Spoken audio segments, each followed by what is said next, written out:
The Bear and the Bee. In a beautiful forest, there lived a curious bear named Benny. Benny was always exploring new parts of the woods, trying to learn about the animals and plants around him.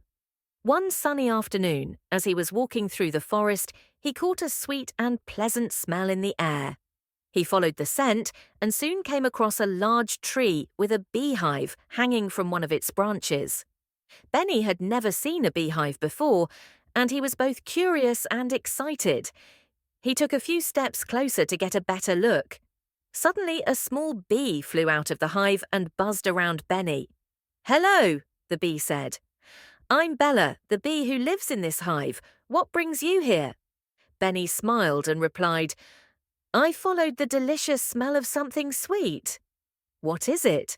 Bella proudly explained. "This is honey. We bees work hard to make it.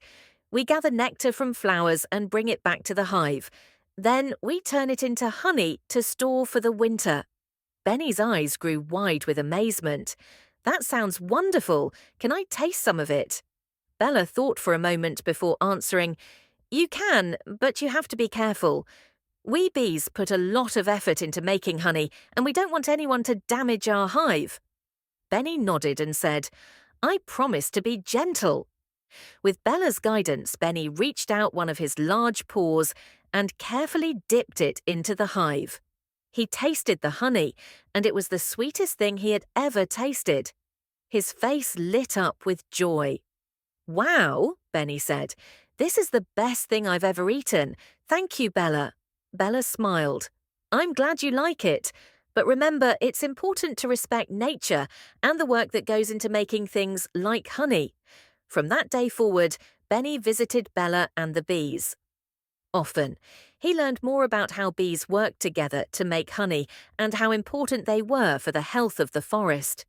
Benny and Bella became good friends, and Benny always made sure to be gentle and respectful whenever he visited the hive. The bees were happy to share their honey with Benny, and Benny made sure to protect the hive from any harm. Together they lived peacefully in the forest, learning from each other and working together to take care of their beautiful home. The end.